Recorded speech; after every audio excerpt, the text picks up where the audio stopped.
What is up? What is up? Welcome back to another NBA Rundown brought to you courtesy of Run Pure Sports and Run Pure Bets. I'm here today with Tyler and Bobby Gomes. Bobby, I know you had an NFL yesterday all Sunday, but how's daily fantasy been treating you? Yeah, it's in terms of NFL. Yesterday, I got half my entry fees back, so not good at NFL. But we're ready to right the ship today in some NBA with you and Spread and Tyler, and get on this rundown NBA rundown show. Yeah, well, we're excited to have you and of course, appreciate all the knowledge you bring to the show. Tyler, we just switched hats, right? We did some NFL breakdowns, but now we're all ready for NBA. Fortunately, I spent most of the morning working on the National Basketball Association, so I'm excited to get in this to you. And I'll just direct my first question to you, Tyler. The first game, New Orleans Pelicans, plus 4.5, heading to Washington to take on the Wizards, minus 4.5. Tyler, I faded the Pelicans this weekend, and I'll tell you what, this is a much better team with Brandon Ingram in the lineup. Bradley Beal missed his last game. I think that he's going to be out again today. Let me double check that. Why is that one not on there? Bradley Beal is out for sure. I don't see any props listed for him. Yeah, line is 4.5. How are we treating this game, Tyler? What is your lean on minus 4.5 and a total of 207.5? I mean, looking at it, I got to take the Wizards. Surprisingly, they're the first seed in the East. Nobody was penciling them in up there at this point in the year. Right.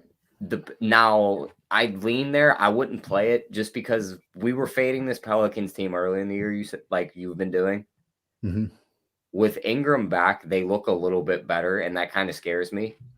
And I don't see a guy on Washington that they can really throw on him that can cause him fits. Like, who are they going to put on him? Kuzma, Harold's too KCP. Slow. Yeah, Harold's Kuzma's probably too small. So he should have his way with this team. So it wouldn't surprise me if they kept it close. And looking at the props, I think he goes over that 20.5 points prop for him. And as for the total, I mean, just keep hitting the unders in the NBA, right, Spread? Yeah. Well, hey, a guy I talked to, Austin Wang, he's at the Action Network. He actually sent something to a chat that we have, and it goes over. This was the closest we came. Unders or overs were 48% this week, so they're coming back here. But that's because the market dropped down to 216. The first week, the average market was 223. So the books have adjusted. They're pretty close to being right. Still seems like a slight edge to the unders. Bobby, what did you think of this game? Do you like the Wizards or the Pelicans, and who would you be targeting in a DFS lineup build? Yeah, I think Tyler made a great point. I just don't think there's anyone that the Wizards can really throw on a guy like Ingram. So I wouldn't mind taking the Pelicans just from a bet side. And then in terms of DFS, like you're taking out Bradley Beal, Spencer Dinwiddie's going to pop a little bit in projections. Already seeing a good bit of him now. Kyle Kuzma would be another guy that I think would get some run. Aaron Holiday. The interesting thing about Aaron Holiday is like he had a great game the other night, but Raul Neto's like sitting there at half the ownership. Mm-hmm. Should we consider Neto like instead of Aaron Holiday? Like I hate playing Aaron Holiday. I don't mind like pivoting to Neto in that situation. But yeah, in terms of DFS, no one really on the Pelicans. It is weird to say that because I just said that I don't think that the Wizards really have anyone that they can throw on Ingram. So, but as of right now, I'm not considering Ingram. But I guess you can make a case for him in tournaments. Neto's sitting here at 3,300, averaging 18 fantasy points per game this season. I mean, even if he just gets you your average, are you fine with the 3,100 guy giving you 18? Well, I'd like more than that. I'd like him to do better in this situation. Like 3,100 and giving me 18 is fine, right? I feel like Aaron Holiday is going to be somewhat more popular. So, yeah, I'd take 18 from Neto and be fine with it. The Pelicans rank as one of the worst defenses against point guards in the league, giving up 24 points, letting them shoot close to 50%, and almost 9 assists per game. So, I think I could score on Devontae Graham. Bobby, I phrased that wrong. I guess my point was I think that of all these like 3,000 punts that we talk about, over the course of this show, this is one of the safer ones. I think a lot of times you got a chance, right? You throw some of these guys in there. They might only get you 4 or 5 points, and I've seen Big T do that, right? He's had ones where his 3,000 guys get him 30, and I'd say give him 5. But I think this is a safer one, I think, is what I was trying to say there. I kind of lean towards the Pelicans here, but I'm happy not getting involved. let's continue to see how this team rates here with Brandon Ingram back. And what I would say is if you're modeling with him back in the lineup, I don't think that any information you have is really going to be indicative or predictive of how this team performs. It's just so much easier to play defense when the ball's coming out of the net and being taken out, right, inbounded rather than a fast break. So that was the other thing I noticed. How the Pelicans improved was just having, not to be always in transition defense. So, interesting spot for them and a good chance for them to try and get back in track against a Washington team that will be without Bradley Beal. The Boston Celtics were against the Cavaliers on Saturday night. Tyler, I messaged you about that. It's not all doom and gloom in our DMs, right? I said, can you believe I got the cover and the win in that game where I think they were down by 15 to 18 in the first quarter. They brought it back. They made it close. And I was always worried because, I had plus 3.5. So even, at a tie game with the fouls at the end, you can end up not covering. They win outright. Now they run it back in the same arena. It's about the same line. I think it was 3.5 last time when I bet it, Tyler. It's plus 3 right now for the Cavaliers. So they threw the same number up. I'm afraid to go back to the well with Cavaliers. I felt happy to escape with the W on Saturday. What do you think, Tyler? How are you approaching this game? I mean, looking at this game, it's just I just watched these Cleveland games in awe of Evan Mobley because the dude's an absolute stud. Yeah. Probably going to win Rookie of the Year with the numbers he's putting up unless somebody else comes on quick, like a Jalen Green or a Cade Cunningham. But I got to go to the Cleveland side again here. Maybe Jason Tatum explodes here and does better, but he's been slow to start the year. I don't see that happening. I don't see them having very much rebounding luck here against these Cleveland bigs. And Jaylen Brown's still out for Boston, so lean the Cleveland side. But the prop that stuck out to me in this game, Schroeder's picked up a lot of that offensive usage with no Brown. They set his points at 16.5, and looking here, he went for 28 last game against Cleveland, 38 the game before that, 20, 20, and 14 in his last 5. So he went over that 4 of his last 5 games. So I definitely like playing that. I like the Schrader. Jonathan Nelson, Tyler, wants to know what you think of Horford over 22.5 points, rebounds, assists. I mean, I don't hate it because he does run a lot of them like high screening rolls where he hands it off and guys like to shoot off that. So he could rack up assists and he should be good for like 6 to 7 rebounds, maybe more. So I don't hate the number. There's another guy I'm hoping we can get later in a later game right around that same spot with that same points, rebounds, and assists. All right. Well, good thinking there, Jonathan. Bobby, what do you think about this game tonight? Are you willing to think that Cleveland gets it done again? Or as Mangone would say, is this Boston revenge game? Yeah, I'm on the Cleveland side also. Just not really high on the Celtics team, right? Schroeder's price, he played good the other night. His price come up on DK. I think he was a pretty good price on FanDuel. Robert Williams is someone I think who is in play on FD. In terms of DK, my favorite Celtic would probably be Josh Richardson. Tatum, I think, is in play on DK at the power forward position. And in terms of running it back, or just playing this game in general, I think those guys are more in play because just Jaylen Brown's out and there's usage to go around. This is a 199 total. I just don't want a ton of exposure to this game in general. I'm just talking in terms of their prices. Okay. They may have some value as last guys in, pretty much. All right, let's talk about my hometown team, the Sacramento Kings, who were what were they, 5-4, feeling pretty good. Now they're 5-8, and they've looked absolutely terrible. I don't know why. Interesting article today in The Athletic by Jason Jones about Luke Walton, and I actually skimmed past that part, and I went to the part that was more interesting to me, and that was the fact that De'Aaron Fox's production is way down with Halliburton in the lineup. Halliburton sits the last game. They lose to the Thunder, but Fox gets his numbers. I'd rather have the wins without Fox getting his numbers. So that was a tough spot. I think Halliburton should be back tonight. Let me double check this report. But when I wrote about it earlier, he was not on it. I don't see it yet. So I see no Kings on this injury report.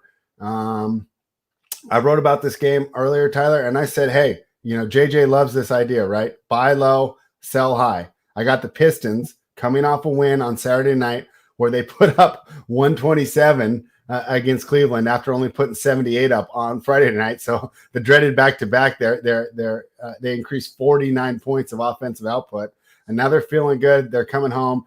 and they're taking on a Kings team that I think, we talk about the buy low spot. A loss to Oklahoma City, I'm hoping is about as low as you can get. So I'm on the Kings here. Tyler, am I a little crazy? Am I selling the Pistons short? No, I mean, I got to agree with you. I got to take the Kings here. You're also getting the reports today that Luke Walton's on the hot seat finally. We've only been waiting, 4 years for that spread? Yeah. So we'll see. I could see this being one of them games where they just come out with like that urgency, and this could just be a straight up blowout in the Kings' favor. But outside of that, like maybe I'd play them on the side. Looking at the props, though, I got to go right back to Cade Cunningham over 15.5 points. Now, I know he hasn't covered it his last 2 games, but his shots were ticked down. He took 10 shots and 8 shots. In the games before that, he took 18, 17, 17, and 14 and covered that number in 3 of those 4 games. I think he gets right back up around that shot amount here. Sacramento's giving up 25 points to point guards, and Fox isn't a very good defender, so this game should be up and down. I think Fox he gets won't be above on 16. Cunningham, though. Who do you think they put on him? Halliburton. He's the only one big enough. Yeah, that kind of worries me a little bit. Halliburton is a little bit of a better defender. Yeah. I think they'll hide Fox in the corner on Sadiq Bey or something. Yeah, I could see that. But Bay's been a flamethrower too, so I could see him putting up a good amount of points. Yeah. All right, Bobby, tell me what you think about this Kings play. Are you with us here? Are you going to buy low, or do you think that maybe this market's going to dip a little more on the Sacramento Kings? No, I'll buy low with you guys on the Kings. Relative to DFS, like Isaiah Stewart would be someone. Like the Kings have got absolutely smashed on the boards. Fox at low ownership, even with Halliburton back, like his price at 8,200. Like it's not at like 9K where we were seeing it earlier in the year. So I kind of like taking a shot on Fox and GPPs here. Outside of that, like not seeing much. Hey, did you see the ultimate troll job that DK did though? No, I didn't. How is Marvin Bagley priced higher than Cade Cunningham? Like, how does that happen? Is Killian? So I know Cade's going to be a stud. Like, is Killian Hayes like playing better, like hurting Cade a little bit in terms of usage? Probably. They just do these. Don't they do that weird thing spread where they're pushing Cade to stand in the corner and they're letting Hayes run the offense? Well, I think that Cade would always be in Cade's hands. I don't know though, because Cade was forcing it, man, and he was shooting like 28% from the field and 22% from three. He was jacking up between like 17 and 22 shots. So I think I understand that he's the future, but you just can't let that go on like with Dwayne Casey. So I kind of agree with the move. I think that he was putting a little too much pressure on himself there. So I think that's why they did it. And then it's like, hey, Detroit has already written off Killian Hayes. Like I follow Pistons and Pistons fans, and they're already done with the guy. So I can't get any lower for Killian. So might as well let him take the bullets for right now. So that's Fun about hypothetical spread. If you could redraft that top 3 from this past year, Mobley goes first easily, right? I would say so. I think so. At this point, it's got to be Mobley. Yeah. Unfortunately, it's not Şengün. That's what's too bad for me, Tyler. Let's move. Let's move on to the next game. That's a tough one to bet, right? You take the Kings. You hate laying points with the Kings on the road, but it's really more of a fade of Detroit coming off a win than really a play on the Kings. The Indiana Pacers plus 3.5 heading to New York to take on the Knicks. The Knicks laying 3.5 this total. Down a point. It was 213. It's down to 212.5. Tyler, we'll start with you. I wrote about this game this morning as well. My thoughts were that I don't really trust either side here. Both teams have been, fell victim to inconsistent performances. We don't know what we can get on both sides of the ball. Both teams have looked great at certain points and absolutely terrible at other points. So while I don't know who's going to get blown out, I do think that we get a dud from one of the teams, which lends me to think that we get an under. I like the under in this game. But talk to me about the side, right? You're a little more dialed in with the Knicks, right? A local fan. Maybe you got some inside information like you did with the Steelers. What's going on in that Knicks organization? I mean, they just still have problems shooting the ball. Like they brought in some shooters, but they're just still going to go through these swings where their offense just comes to a halt and they're just a defensive team. So I like the call on the under. And they like the matchups here in this game. You got to think Sabonis and Turner kind of cancel out Randall on the offensive end. And Mitchell Robinson doesn't have any offense to cancel out anyway. RJ Barrett probably draws Karis LeVert on defense, who's pretty good on D. So he probably takes a knock on offense. And Malcolm Brogdon's going to be all over Kemba Walker, so he ain't doing nothing in this spot. So the only offense I could see coming from the Knicks side where a guy explodes is maybe Fournier gets hot from behind the 3 arc. Mm-hmm. But outside of the under in this game, I think it's a complete stay away for me. I think it's tough. I mean, I guess, like that proverbial $100 bet that still never happened, but I would take the Pacers. But I mean, I'm not getting involved. I worked too hard for this money to put it on this game. Bobby, are we missing a profitable angle here? No, I'm not really on anything in this game for DFS purposes. In terms of betting it, I'd probably take the Pacers as well.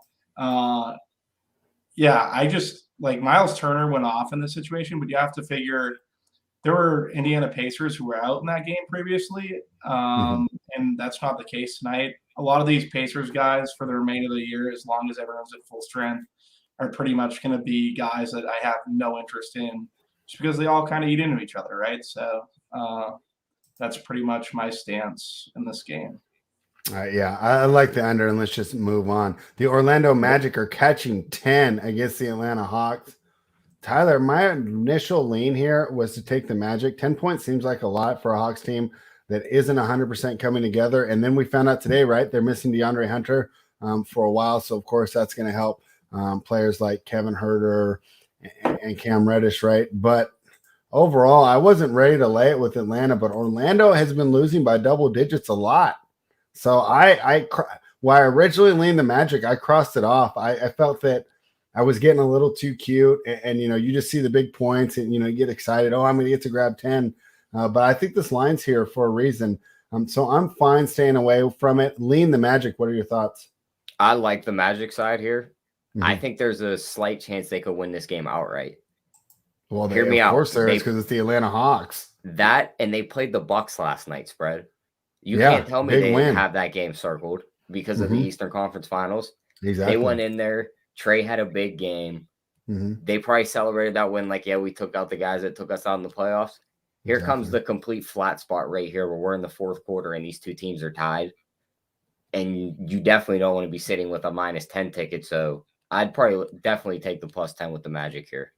Man, you're talking me back into it. It's like I literally almost wrote that one up this morning, and then I started looking into it. I said, I can't take this. This just rubs me as that complete flat spot for a team after a win that they definitely had circled on their schedule. I think I'm going to add it right now. Dang it, Tyler. Okay. Bobby, what do you think? Are we crazy for taking a terrible Orlando Magic team?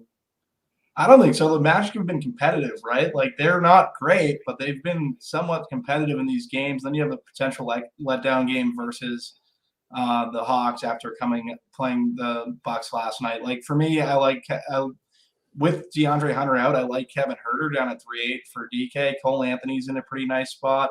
If Suggs sits, I think RJ Hampton would be in play. These are all guys that I would have some interest in. It's an 11-game slate, so there are other ways to go, but they're somewhat viable.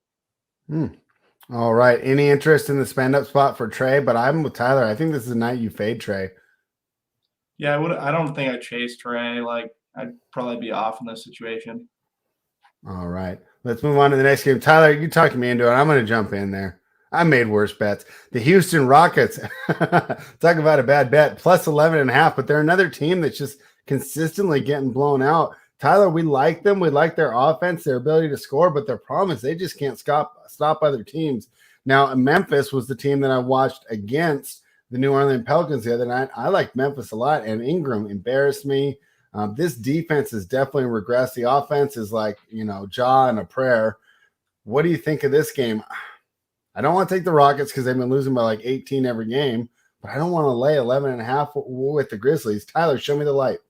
Yeah, I mean, I agree there. I think the spread's too big to take either side right now because I could see the Houston running themselves off the floor with the high tempo they play and just letting Ja basically play street ball, and he puts up a 40 ball. So I love his prop over 24.5. As for the side, I think you're going to have a ton of runs in this game where you're going to see one team up, the other team goes up by double digits. So I think you're going to be able to get a better number live if you can sit there and just stare at the board for this game. But I definitely play the over 24.5 on Ja Morant's points. Hey, yeah, I'll take that. That official best bet. Bet the Rockets live plus 18. All right, Bobby. Just joking about that, obviously. What are your thoughts on this game? Yeah, I like the Rockets as well to cover the 11. John Morant, I think he's in play for GPP. Dylan Brooks is back, though, so he's going to eat into his usage a little bit. Mm-hmm. Steven Adams gets a really good matchup, so don't mind him also.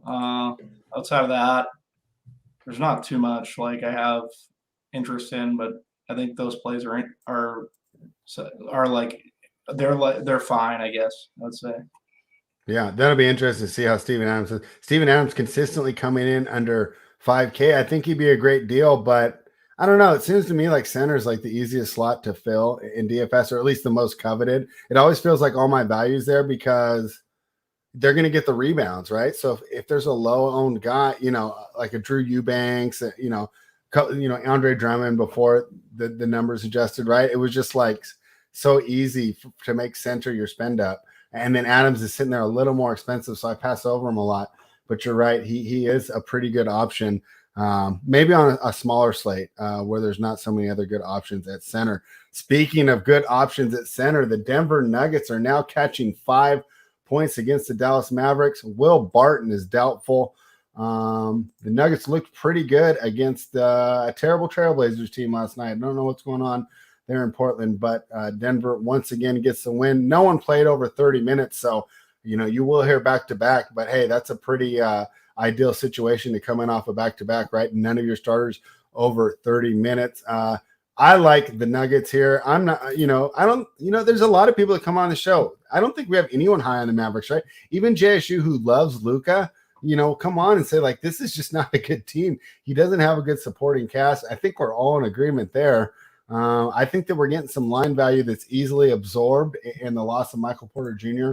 and potentially Will Barton. I do trust Monty Morris and Austin Rivers to get it done. And as long as they got Jokic out there in the middle, crazy to say, but I'd even say they got the best player on the floor. I'm taking the +5, Tyler. What do you think?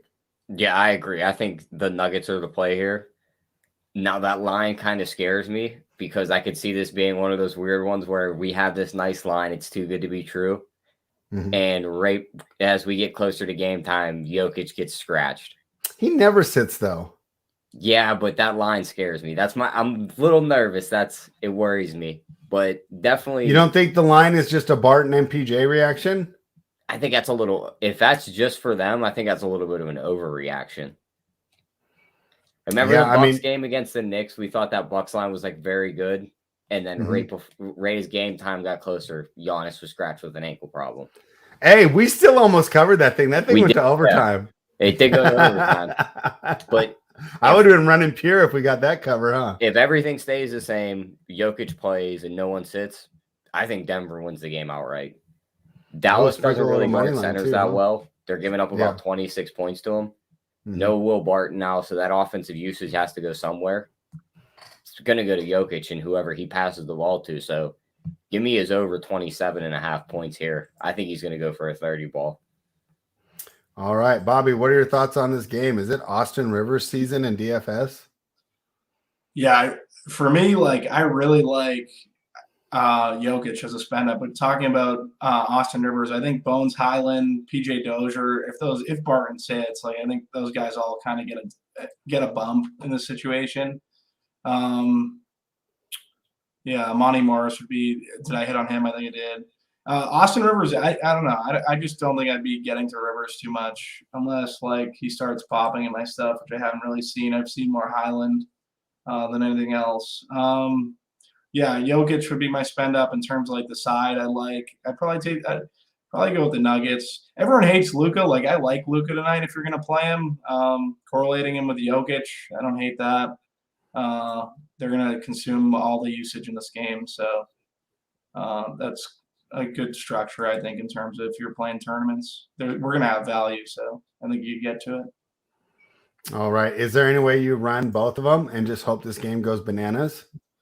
Yeah. I mean, there's value there. I'm making one right now, and I can easily get myself there with both of them in my lineup. JSU took down a similar situation like this last year for 100K, correlating Jokic and Luka. So, I definitely don't mind that, and we're going to have the value.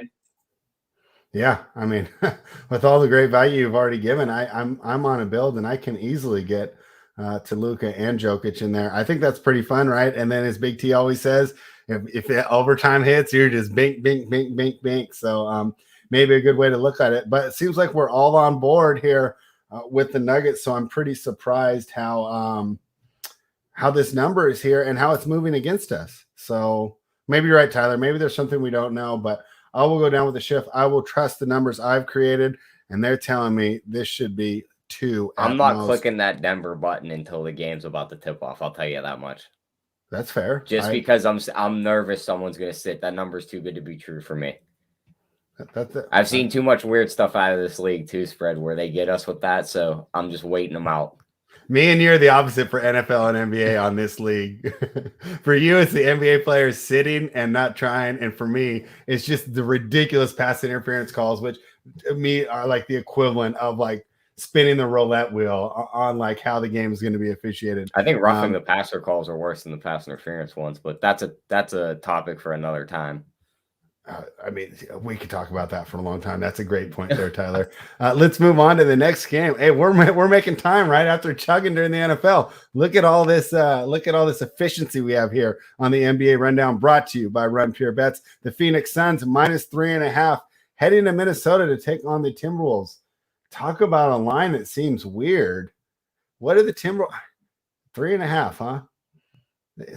Suns are 5 points better. I guess that seems right. I have it a little higher, but I was scared to get involved, Tyler. Maybe this is the one that gave me trepidation. I thought the Suns should be favored by 5 here, even though it's on the road. But I don't know. A1 from day one, Mr. Anthony Edwards has been playing fantastic. Tyler, how are you approaching the Suns and the Timberwolves? I know the Suns are on a back-to-back, and I don't see any names outside of DeAndre Ayton, who's been on the injury report for a while now. Yeah. So again, this is another game I'm going to wait until tip-off to click that button because I could see some late scratches. But I got to take the Phoenix side here. I think they match up well. No matter how good Anthony Edwards is playing right now, Miles Bridges is going to be on the other side chasing him around. Great defender, so he's going to have some troubles. And I don't see much defense on that Minnesota side to slow down these guards for Phoenix. This could be a big Devin Booker game. So give me Phoenix here. All right, Bobby, what do you think about it? Are we crazy taking the road favorite? And then talk about some DFS options, because Tyler mentioned 3 players that definitely have a high ceiling potential. Yeah, if Ayton sits, JaVale McGee, I think, would be come and play definitely. Like, he had a huge game the other night. I don't know with McGee, like Kaminsky had been playing well and getting the minutes. McGee kept getting into foul trouble, and then it came. We had the McGee game. In terms of chasing it, like it would definitely open up value. I think it would also open up Cat on the other side. I like Cat. I would like him, especially if McGee was playing. Even Ayton defense is suspect at times. So I don't know. We haven't really had a Cat game unless I missed something over the weekend. I think Cat has some potential at the center position. So definitely like Cat as a pay-up spot in tournaments. Yeah, that would pretty much be it. Cam Payne could see some run. Yeah. Just because they're on the back-to-back, and if Ayton were to miss, yeah, that's pretty much where I'm at for this game. Richie, I was about to make that same joke. When it says injury, it should say no extension next to his name and not knee. You guys, hey, I'm all for him, man. And we said it, and I'll keep it quick because we've said it a bunch of times. But if you drafted Ayton number 1 and he's giving you 18-8 and playing above average defense, what did you want from that draft pick in 2021 drafting a center? Like, I don't know. Like, what? He's not Joel Embiid, so you're not going to extend him. Just ridiculous stuff going on in Phoenix there. But I think that they will get the win tonight. Let's move right along to the Miami Heat on a nice little road trip here. Now they head to Oklahoma City to take on the Thunder, who are coming off that win over the Kings. The Heat are laying 9, and the Heat do have an interesting injury report here tonight. Let me find it. So Bam's probable. Morris is out. He got shoved pretty hard. Butler's questionable. Baisley's questionable. This is another one, Tyler. You know, you talked about waiting. You have to wait on this, right? 100% you got to wait on this one. I mean, just all the injury news, like you said.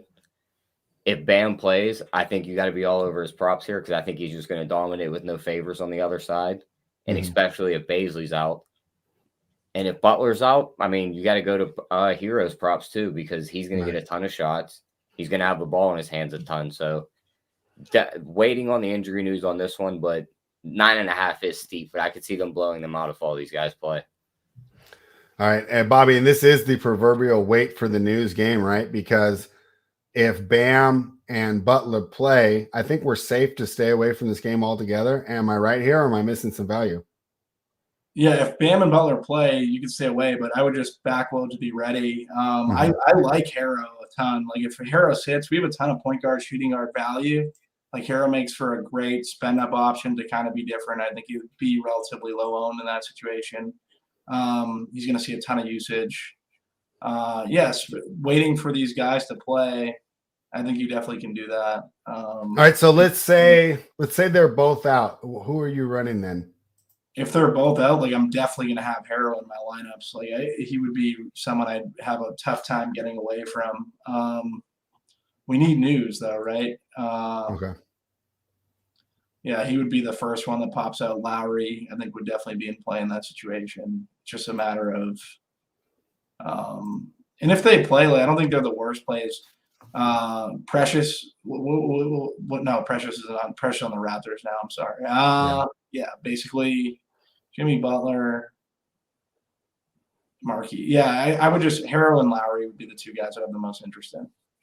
All right. And we have this every day, but it's the perfect time for me to drop the promo. What a great reason to join runpuresports.com. And that's so you can be ready when this news comes. You can be in the Discord asking the coordinators the questions. Where do we pivot to? How do we approach this news? Hey, we just gave them the scenarios that both of them out. What if one of them's out? Right? I mean, you're going to be ready with all that information. When you head on over there, use the promo code GETBETS. You'll become access to both sides. You'll get all the sports gambling information that we have to offer here. Tyler's been on quite a run. JJ's been on quite a run. We know what the Sports Keg does in the NFL, NASCAR, and UFC. Joey crushed baseball. He's taking a much-needed vacation, and we'll be ready to come back with more winners soon. And Score with D has the Soccer World covered, so please head on over, become a member. You will not regret it. Let's talk about the Toronto Raptors +2 against the Portland Trailblazers team that looked lifeless on Saturday night.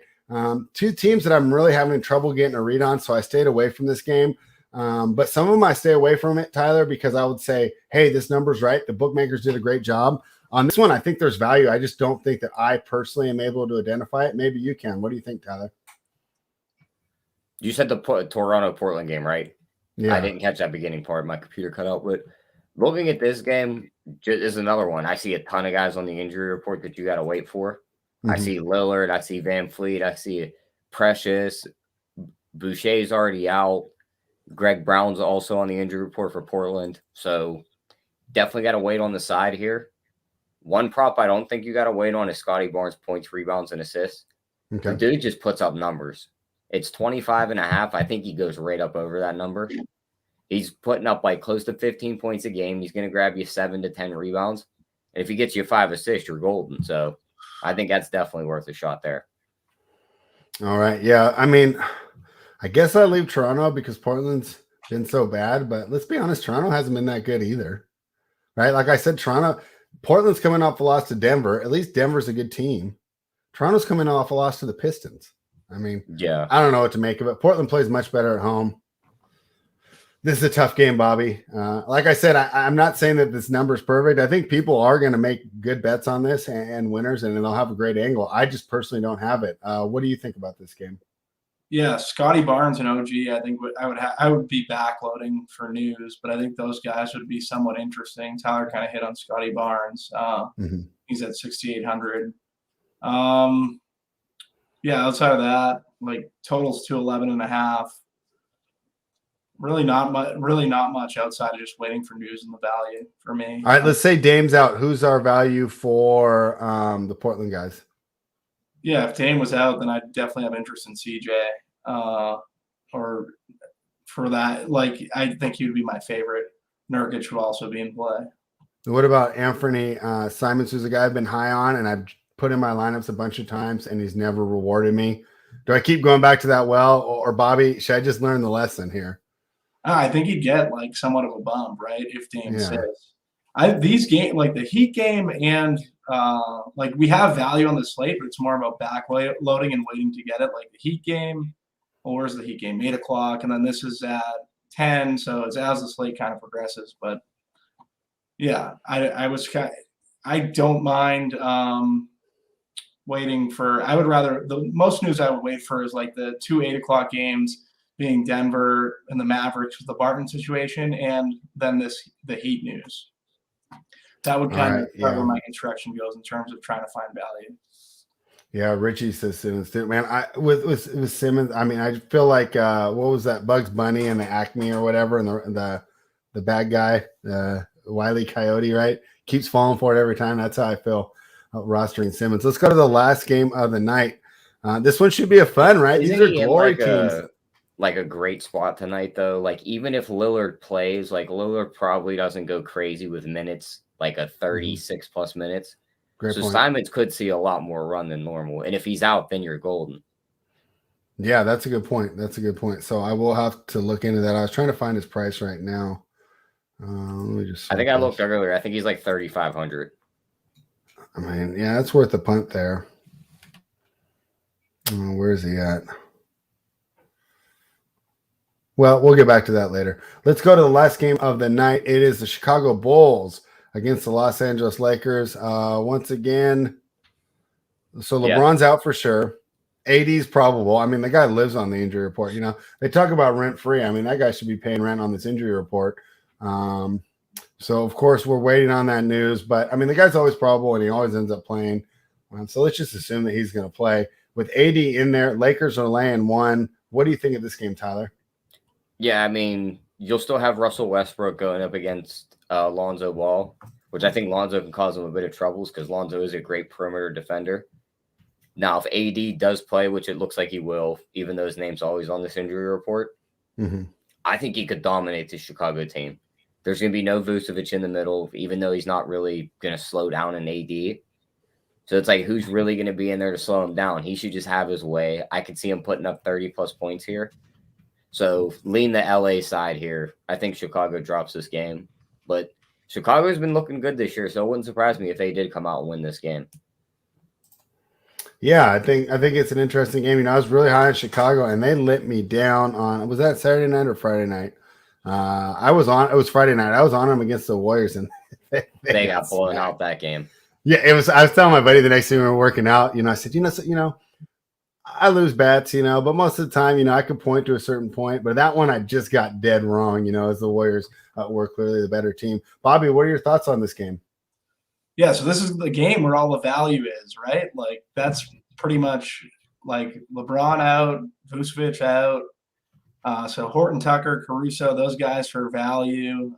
Anthony Davis, he's just a stud. So if I'm building into construction, I would leave AD as like my main guy and then just be able to swap when I get this 8 p.m. news if Barton's out and that bumps one of a stud for me or something like that. I think AD could crush if he plays. He's such a tough roster, though. He's in the locker room, it feels like, every 5 minutes. And then on top of that, like Horton Tucker seems like the best value. Westbrook would be very much in play. He's still very much in play. Zach LaVine's a good play. DeRozan, Lonzo, just because of the Vucevic being out, just because of Vuce being out. Usually those guys, when they're in and the whole team's healthy, they're tough rosters. But tonight they all make sense, I would say. All right. It's about that time. So we will start. Let's do a mini core first, Bobby, and then we'll give out the best bets. Let me just finish out this little roster I have up right now and then build a full new one. Oh, gosh, how am I going to do that? All right, I'm building a new one. What are we doing, Bobby, when we are going to go ahead and make a new lineup? How would we start to build a core for this evening? Yeah, I would go right back to that game just so like you can it leaves you the ability to adjust as the slate progresses because it's later on. So Caruso, Horton Tucker, Anthony Davis, and Zach LaVine, I would just start in my core. So then like as the slate moves, like if I like Tyler Herro and I really don't like playing LaVine, I can just move. If we get this Bam news and we get this if Jimmy Butler news or whatever, however that way breaks, if Tyler Hero became available, I could just swap Levine to Hero. I really like Hero as a pivot off Levine in that situation. So wait, what were the four that we start with? Caruso, Horton Tucker, Anthony Davis, and Zach Levine. You could add Dinwiddie to that too. Dinwiddie's going to see a ton of usage with bailout, but Dinwiddie's pretty much locked in after 7. That's That's the downside there. Does Kobe White being back scare you at all with Caruso? So it could, right? But like if we have all those guys in our lineups, we can just if you think that there's like some issue with White eating in a Caruso, you can move if we get news within the slate where some of this heat value opens up or Will Barton sits, like we could go to like guys on the Nugget side or just plays off of Caruso. Yeah, because I would have some worry with White being there and him eating in a Caruso. So like maybe I could go to who's on the Nuggets that would make sense, and that's like Bones Highland or someone or PJ Dozier or Monty Morris, like guys like that, just depending on like if Barton's out or if he's in or not. But yeah, the core for me would be Caruso, Horton Tucker, Anthony Davis, and Zach Levine, and then just move it around as needed when we get this news. All right, let me throw Horton Tucker in there, and we will move on to best bets. Tyler, we'll start with you. What's your best bet today, side, total, or prop? It's going to be the Scotty Barnes points, rebounds, and assists. I'm making sure that's the best number we can get on him right now is at 25.5. Yeah, 25.5. We're taking the over on that, on his points, rebounds, and assists. On Scotty Barnes? Yep, on Scotty Barnes. All right. What do you have? Side, total, or prop? What's your best bet for the day, Bobby Gomes? Best bet for the day, I will say I would go with let me take the Pelicans. I'll take the 2. Take the 2 points on the Pelicans. All right. Well, I think you're getting even more with the Pelicans. You are getting – where is that game at? Sorry, I didn't believe Tucker's only 3K. Yeah. I was trying to find him. You'll get 4.5 if you take the Pelicans. Yeah. So Bobby likes the Pelicans. Tyler likes Scotty Barnes, points, rebounds, assists, over. I'm going to go ahead. I don't care if it's square. I'm going to take the Nuggets. And great to see Joey work in the chat, reminding me because I'm bad about this. Guys, please like, subscribe, and share. My best bet, I'm going to take the Denver Nuggets +5. So the best bets are Scotty Barnes, points, rebounds, assists, over. Bobby Gomes, like the New Orleans Pelicans, with Brandon Ingram back to at least keep it close against the Wizards. So he's taking the +4.5. And, hey, I'm taking the points. Joey, just for you. It's a dog day Monday, right? We're taking all the dogs. I will take the Denver Nuggets at +5. Bobby, do you got anything else for the people before we get out of here? I know that's pretty much it, guys. Let's run pure tonight. Yeah, thank you for joining us, Bobby. We always appreciate all the great information you and the rest of the Run Pure Sports team have to offer when you come on the show. Tyler, do you have some words of encouragement for all the bettors and gamblers watching this show? No, just to sign up for Run Pure Bets, because then you got to get into the Discord. That's where you're going to get all the late injury news, where guys are jumping on late props, who's getting put in the DFS lineup. So definitely got to join to get into that Discord. It's key for NBA.